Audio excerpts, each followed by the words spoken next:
The fall and the embers, they came without warning. The Zanari fleet darkened Earth's skies on what would later be known as Extinction Day. Their polished silver ships, shaped like massive arrowheads, hovered over every major city worldwide. There was no ultimatum, no declaration of war. Just the sudden, devastating rain of energy weapons that turned metropolises into glass craters within minutes. Maya Chen watched from the underground research facility as Chicago vanished from satellite feeds. One moment the city stood proud against Lake Michigan's shores. The next there was only a smoking, crystallized wasteland. As the facility's lead astrophysicist, she had spent years searching for signs of intelligent life beyond Earth. The bitter irony wasn't lost on her. She had found them, or rather they had found us. "System-wide communications are down," reported Jameson, her research assistant, his voice cracking with barely contained panic. "Military response has been neutralized." Maya stared at the emergency monitors, her hands trembling as she processed what she was seeing. Humanity's most advanced weapons, fighter jets, tanks, even nuclear missiles, were being swatted away like irritating insects. The Zanari's energy shields simply absorbed everything thrown at them. "They're broadcasting something," said Elijah Okafor, the facility's xenolinguistics expert. His dark eyes were fixed on a separate screen, where strange symbols scrolled rapidly. I think it's a victory announcement." Maya's jaw tightened. "They're celebrating already? They think it's over?"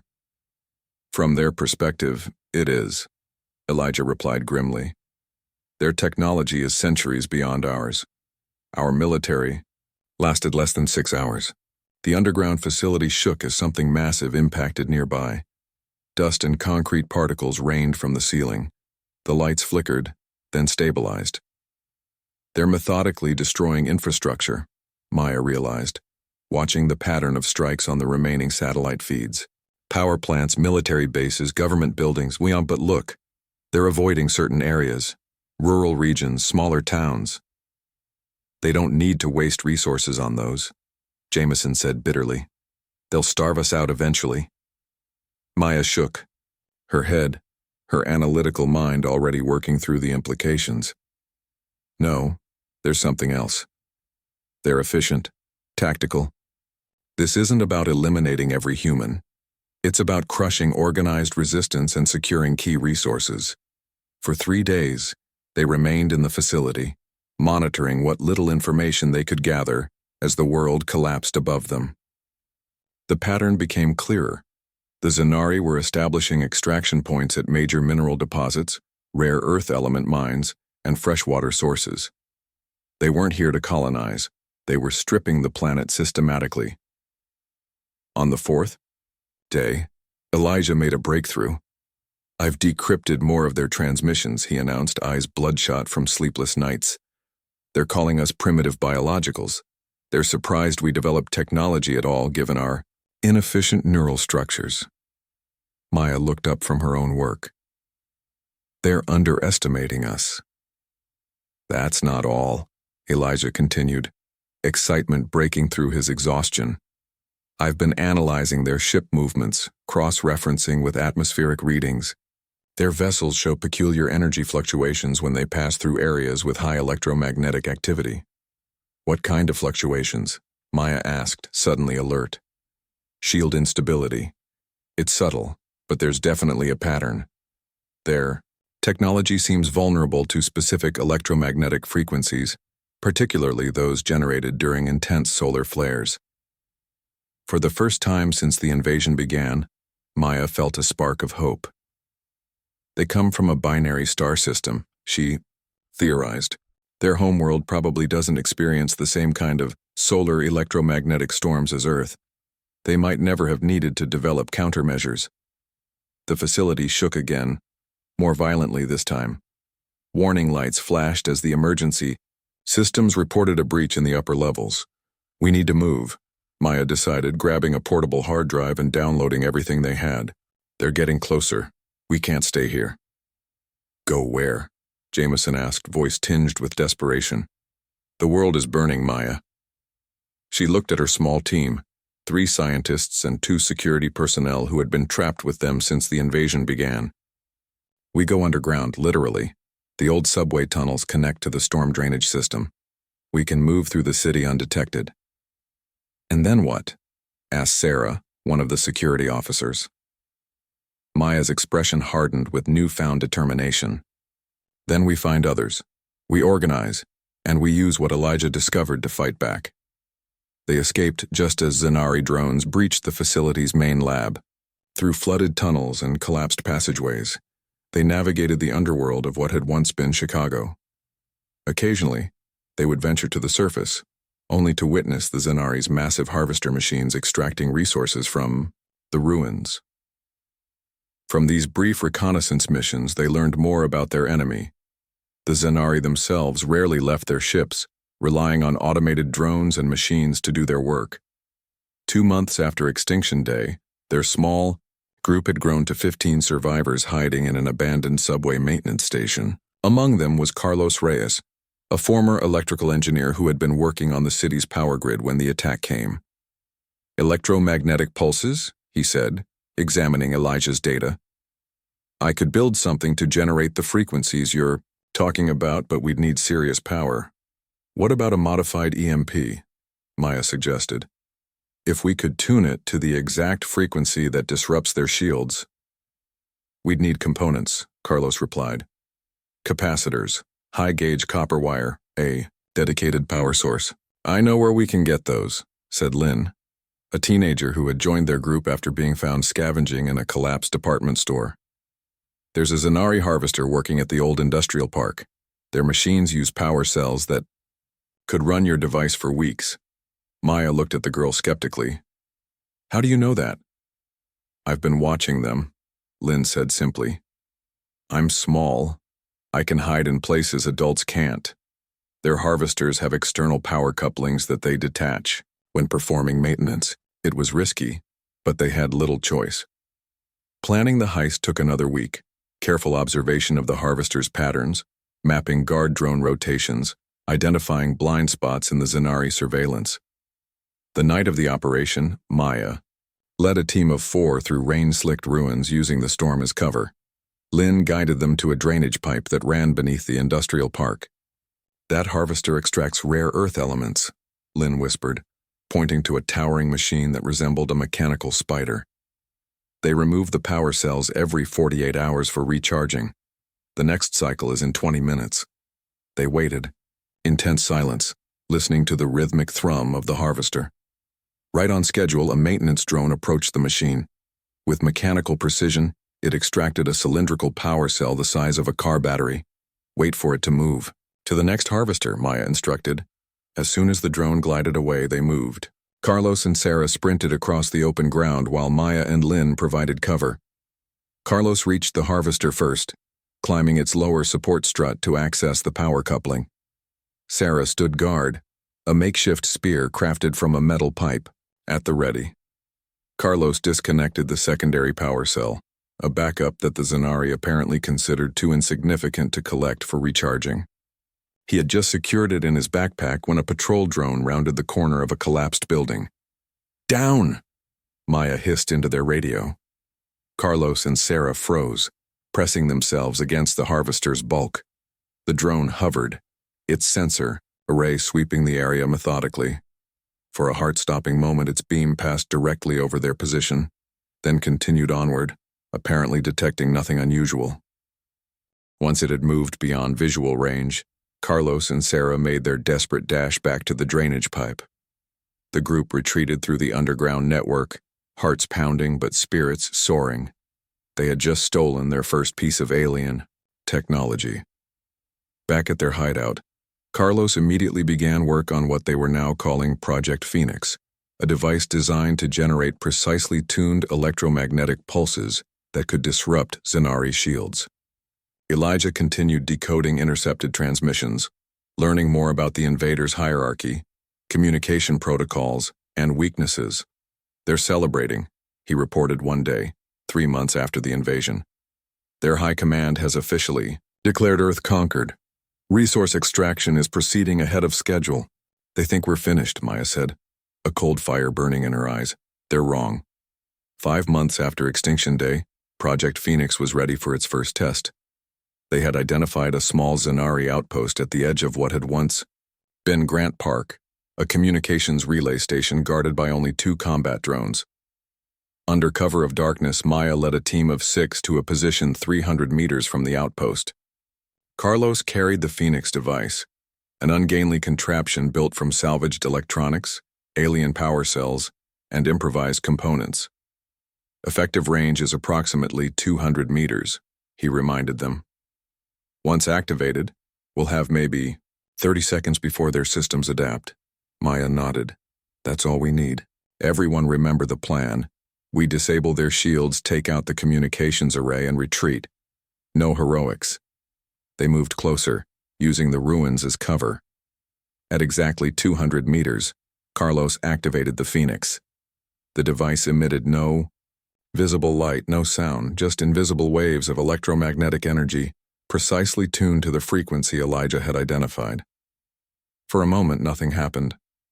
Then, the faint bluish shimmer surrounding the outpost flickered and vanished. "Shields down!" Maya hissed. Sarah and 2 others rushed forward, launching primitive but effective projectile weapons, crossbows fashioned from car springs and metal rods. The bolts struck the unsuspecting drones with surprising accuracy, penetrating their suddenly vulnerable hulls.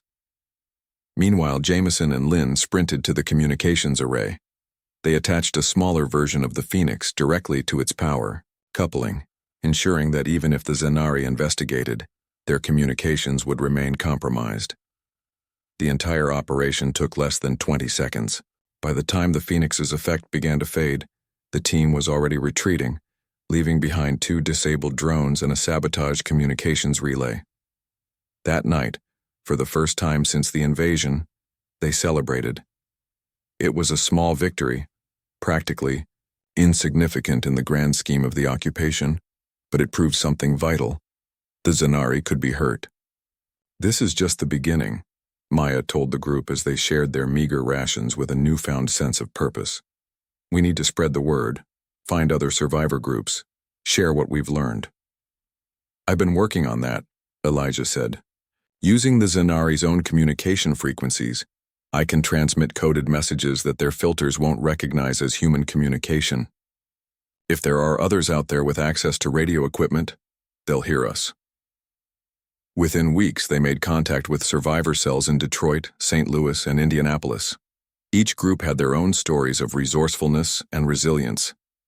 Each had been watching, learning, adapting, and each was hungry for revenge. Maya's team shared the plans for Project Phoenix, and in return they received new intelligence about Zanari operations, weaknesses, and patterns. A network began to form, humanity's answer to the alien victory celebration. 6 months after the world ended, the first coordinated strikes began across the Midwest. Small at first, targeting isolated outposts and supply lines, deliberately keeping below the threshold that would trigger a major Zanari response. But with each successful operation, the resistance grew bolder, stronger, more organized.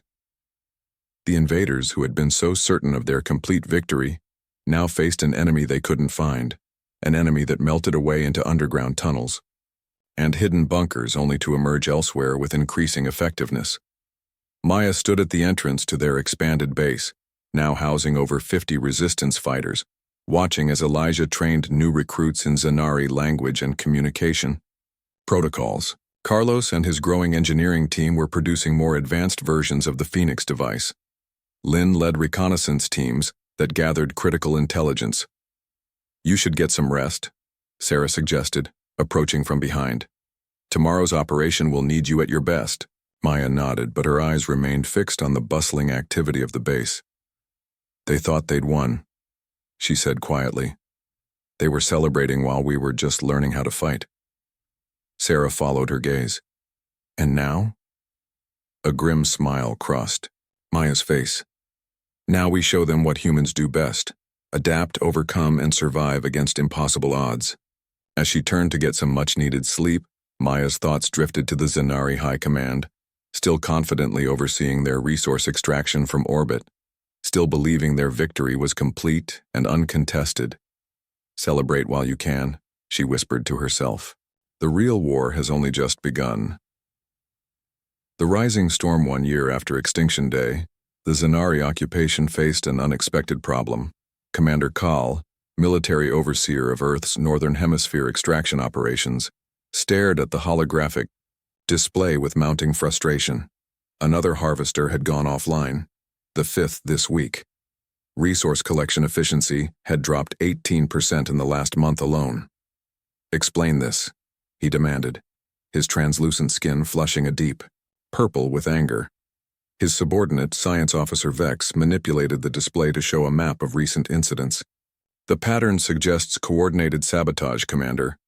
These primitive biologicals appear to be organizing." Kal's four eyes narrowed to slits. "Impossible. Their military capabilities were completely neutralized during the initial purge. High Command declared this world secured. Nevertheless," Vex continued cautiously, "our drones are encountering increasing resistance. They appear to have developed some method of temporarily disrupting our shield technology."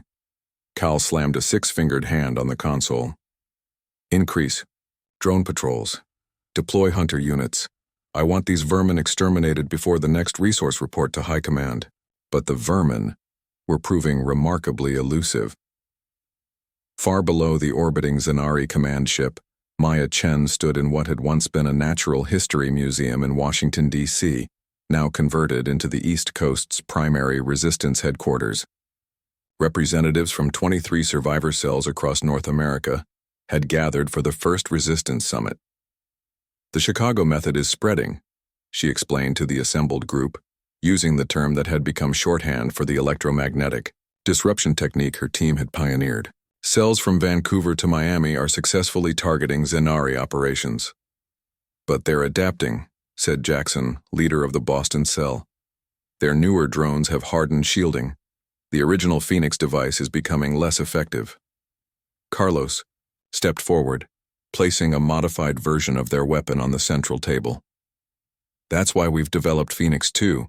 It generates a rotating frequency pattern that can penetrate even their upgraded shields. The trade-off is range. Effective distance is now only 100 meters. We're also facing a resource problem," added Elijah. "The Zanari are tightening security around their harvesters. Power cells are becoming harder to acquire." Maya nodded. "Which is why Phase 2 of our strategy needs to begin. Targeted acquisition of their technology isn't enough anymore. We need to start taking and holding territory." Murmurs spread through the room. Taking territory from the Zanari seemed impossibly ambitious. "Hear me out," Maya continued. "We've been studying their patrol patterns, their response protocols. They're predictable. They think algorithmically, and they've grown complacent. Their resources are concentrated around major extraction sites, leaving smaller outposts vulnerable." She activated a projection map, showing a section of what had once been rural Pennsylvania. "Here, a minor communications relay station with minimal defenses. If we can capture it intact, Elijah believes we can use it to intercept and decrypt their tactical communications network." "And if they counterattack?" someone asked. "They will," Maya acknowledged. "But not immediately. Their command structure requires verification and authorization for major troop movements. We'll have approximately 12 hours before they can mount a significant response, enough time to extract the technology and disappear." The plan was approved, though not without reservation. 3 days later, a combined force from 4 different cells launched the operation. Using 5 Phoenix 2 devices in a coordinated electromagnetic wave, they overwhelmed the outpost's defenses before the Zanari could raise an alarm. The victory was swift, but came with casualties. 3 resistance fighters lost, 7 wounded. Yet the intelligence gained proved invaluable. With access to the Zanari tactical network, they could predict patrol routes, resource transports, and planned expansion of extraction operations. Most importantly, they discovered something that changed the course of the resistance. The Zanari fleet was not being reinforced. The ships currently in Earth's orbit represented their entire invasion force. High Command had committed minimal resources to Earth. considering it a minor acquisition in their galactic empire. "They're stretched thin," Elijah explained, analyzing the decrypted data. "They're fighting wars on multiple fronts across several star systems. Earth was supposed to be an easy victory, a quick resource grab requiring minimal military presence. This revelation sparked a global strategy shift. Using the Zanari's own communication network, Maya's team contacted resistance cells worldwide. From the ruins of Sydney came reports of successful raids against Zanari water extraction facilities. In the remote mountains of Chile, survivors had captured a downed scout ship and were reverse engineering its propulsion system. Across Europe, Africa, and Asia, humanity was fighting back with growing coordination and effectiveness. Commander Kahl, meanwhile, was facing increasing pressure from high command. His latest report had been met with disbelief and threats of reassignment. "These setbacks are unacceptable," the High Commander had transmitted. "A primitive species with limited technology should not be capable of disrupting our operations." Kahl dispatched his most elite hunter drones to track down the source of the resistance. Using advanced thermal and biometric scanning, they began methodically searching the ruins of major cities. It was only a matter of time before they discovered the DC headquarters. The attack came at dawn, sudden, brutal, and overwhelming. Dozens of combat drones breached the museum's defenses before the alarm could even sound. Maya was awakened by explosions and the distinctive whine of Zanari energy weapons. "Evacuate to secondary locations," she shouted into the emergency broadcast system as she grabbed her go-bag. "Protocol scatter. Protocol scatter." The resistance had prepared for this eventuality.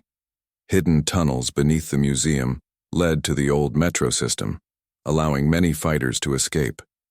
But the Zanari pressed their advantage, deploying ground troops for the first time, sleek armored figures that moved with unsettling precision. Maya led a group through the eastern tunnel, heading for a prearranged rendezvous point miles away.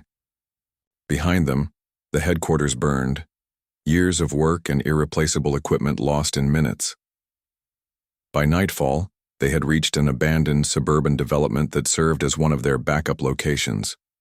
Of the 117 people who had been in the headquarters, only 78 made it out. Among the missing was Elijah. "We need to regroup, assess our losses," Sarah advised, now Maya's second in command. But Maya was already poring over a map. "This wasn't a random strike. They found a way to track us specifically. We need to go on the offensive before they locate our other bases." "With what?" Carlos asked, gesturing to their depleted supplies. "We lost most of our Phoenix devices, our communication equipment, everything." Maya looked up, her expression grim yet determined. "Then we use what the Australians sent us." 2 weeks earlier, a cargo ship piloted by resistance members from Sydney had delivered schematics for what they called the crossbow, a weapon designed to target Zanari ships directly. By modifying the electromagnetic disruption technology to a specific frequency and massively amplifying its power, they theorized it could temporarily disable a Zanari vessel's propulsion system. "It's untested," Carlos warned, "and we'd need to get within 50 meters of a ship to deploy it effectively. Then we'll test it on the ship that's hunting us," Maya decided. "We know they're tracking something, probably residual energy signatures from our Phoenix devices, so we give them something to find." The plan was audacious to the point of insanity. Using components salvaged from their escape, they constructed a modified Phoenix device designed to emit a strong, recognizable energy signature, effectively a beacon to attract the Zanari. Meanwhile, a small team would construct a prototype crossbow using the Australian schematics. They chose an isolated location in the Appalachian Mountains for their trap, a natural valley with limited approach vectors, surrounded by dense forest that would force the Zanari to deploy ground troops rather than simply bombarding the area from the air. 3 days later, the trap was set. The beacon was activated, and Maya led a team of 20 volunteers to defensive positions around the valley. They didn't have to wait long. A Zanari assault ship, smaller than their massive city destroyers but still imposing at nearly 200 meters long, appeared on the horizon within hours. It hovered ominously at the valley's edge, deploying dozens of combat drones and ground troops. Hold positions, Maya instructed over their secure channel. Let them advance to the center. The Zanari forces moved with confident precision, clearly expecting minimal resistance. When they reached the valley floor, Maya gave the signal. Hidden resistance fighters activated multiple Phoenix 2 devices simultaneously, creating a wave of electromagnetic disruption that rippled across the valley. Shields failed. Drones dropped from the sky. Their control systems scrambled. The ground troops, suddenly vulnerable, were met with a barrage of conventional weapons, rifles, improvised explosives, even bows and arrows in some cases. In the chaos, Carlos and his technical team maneuvered the crossbow into position, a bulky, hastily constructed device mounted on the back of an old pickup truck. They approached to within 50 meters of the hovering assault ship, still maintaining position above the valley. Now, Maya ordered. Carlos activated the crossbow. A massive surge of energy erupted from the device, focused in a tight beam that struck the underside of the Zanari vessel. For a moment, nothing happened. Then the ship's engines flared bright blue before abruptly cutting out. Without propulsion, the massive vessel began to tilt, its anti-gravity systems failing. With a deafening groan of stressed metal, it crashed into the valley floor, crushing many of its own ground forces beneath its bulk. The remaining Zanari troops, suddenly cut off from command and control, fought with diminished effectiveness. Within an hour, the resistance had secured the valley and captured a largely intact Zanari assault ship. News of the victory spread through the resistance network like wildfire. For the first time, humans had not just disrupted a Zanari operation. They had directly engaged and defeated a significant military asset. Working day and night, Carlos and engineers from 3 different cells began dissecting the ship's systems. They discovered navigation charts, tactical information, and, most valuable of all, the command codes used to access the Zanari fleet's communication network. With these codes, resistance communication specialists could now eavesdrop on every transmission between Earth and the Zanari High Command. They learned that Commander Kal was facing potential execution for his failures. They discovered that no reinforcements would be forthcoming. The Zanari Empire was overextended, fighting simultaneous wars across multiple systems. Most importantly, they identified the location of Kal's command ship, the nerve center of all Zanari operations on Earth.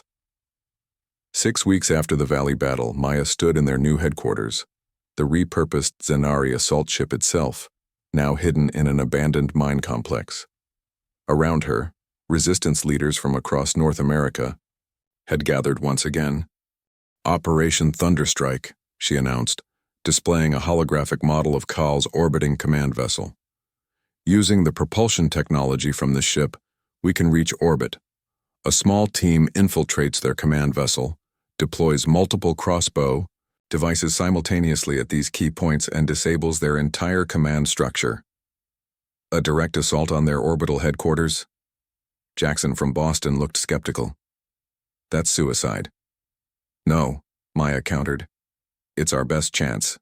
Their ground forces can't function effectively without central coordination. If we take out Kal and his command staff, their entire operation falls into disarray. After hours of debate, the plan was approved.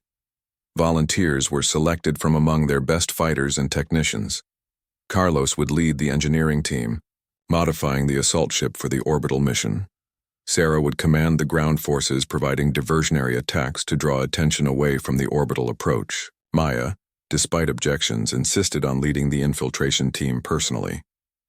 Kal has been hunting us for months, she said when Sarah questioned her decision. I want to see his face when he realizes who's been beating him. The preparations took another month. Across the globe, resistance cells coordinated their efforts to support Operation Thunderstrike. Simultaneous attacks were planned against Zanari installations worldwide, designed to stretch their resources to the breaking point and prevent them from responding effectively to the orbital assault. The day of reckoning arrived on the 18th, month anniversary of Extinction Day. As dawn broke across what remained of human civilization, the resistance launched the largest coordinated offensive in its history. Maya and her team of 12 boarded the modified assault ship, its exterior reconfigured to mimic a Zanari supply vessel. Using the command codes extracted from its systems, they transmitted authorized approach signals as they ascended toward the orbital command center. "They're responding," reported Lin, now a skilled communications expert. "We're cleared for docking in Bay 17. Maya felt a moment of disbelief. After all this time, after so much loss and struggle, they were actually going to board the enemy's headquarters. She thought of Elijah, of all those who hadn't lived to see this day. "For Earth," she said simply as the docking procedure began. The infiltration went smoothly at first.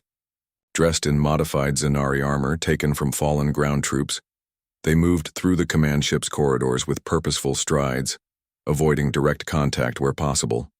4 teams branched off to plant crossbow devices at key structural points throughout the vessel. Maya, Lin, and 2 others headed for the command center. According to the ship schematics they had studied, Commander Cal would be there, overseeing the response to the worldwide ground attacks. They were just 1 corridor away when the alarm sounded. "We've been made," Lin warned, checking a scanner. "Built from salvaged Zanari technology. Security protocols activating throughout the ship. Proceed with deployment," Maya ordered the other teams over their comm channel. "We stick to the plan." They rounded the final corner and found themselves facing a squad of Zanari troops led by a tall figure whose armor bore the distinctive markings of command. Cal himself. "The human resistance leader," he said, his voice translated through a device on his armor. "I had expected something more impressive." Maya activated her Phoenix device without responding. The electromagnetic pulse disabled the troops' shields, but Cal's armor remained intact. He had obviously prepared for this tactic. What followed was chaos. Energy weapons fired, filling the corridor with blinding light. 2 of Maya's team fell immediately. Lin took cover behind a structural beam, returning fire with a modified Zanari weapon. Maya found herself face to face with Commander Cal as the battle raged around them. He towered over her, nearly 8 feet of armored alien fury. A blow from his weapon sent her spinning against the wall, her improvised armor cracking. "Your species is primitive, disorganized," Cal said, advancing on her. "You never had a chance against the might of the Zanari Empire." Maya spat blood and smiled. "That's why you're losing." Before Cal could respond, the first crossbow device activated. The ship shuddered violently as electromagnetic energy surged through its systems. Lights flickered, gravity wavered momentarily. "What have you done?" Cal demanded, momentarily distracted. Maya seized the opportunity, drawing a weapon she had kept concealed, a simple combat knife fashioned from salvaged Zanari hull metal. With all her strength, she drove it into a gap in Cal's armor, where flexible material joined rigid plates. The commander staggered, purple blood seeping from the wound. His lower set of eyes widened in shock, not just at the injury but at the realization that a primitive biological had outmaneuvered him. The second and third crossbow devices activated in quick succession. Critical systems throughout the ship began to fail catastrophically. Warning alarms blared as the command vessel's reactor entered emergency shutdown. "Your empire made a mistake," Maya told the wounded commander as she backed toward the escape route where Lin was covering her. "You thought conquest was just about technology, but humans don't surrender. We adapt, we fight, and we never, ever stop." The extraction was chaotic, but successful. 3 of the infiltration teams made it back to their ship, launching away from the crippled command vessel just as its primary systems failed completely. From the viewport, they watched as the massive ship drifted powerless in orbit, its lights extinguished, its threat neutralized. Maya stood silently, one hand pressed against a wound in her side, the other holding a communication device that displayed reports from around the world. Everywhere the story was the same. With their command structure disabled, Zanari forces were falling into disarray. Some fought on with programmed protocols, but many simply retreated to defensive positions, awaiting orders that would never come. "What now?" Lin asked, joining her at the viewport. Maya looked at Earth below them, scarred but not defeated. Now we rebuild. We take back our planet piece by piece and we prepare. Prepare? For what? Maya's expression hardened. The Zenari will send others eventually, and when they do, they'll find a humanity they never expected, united, battle-hardened, and armed with their own technology. As their ship descended toward the waiting arms of the Resistance, Maya thought about the long road ahead. The war wasn't over. It had perhaps only just begun, but humanity had proven what she had known all along. Underestimate us at your peril. The Zenari had celebrated victory too soon. Earth had answered, and the galaxy would never be the same.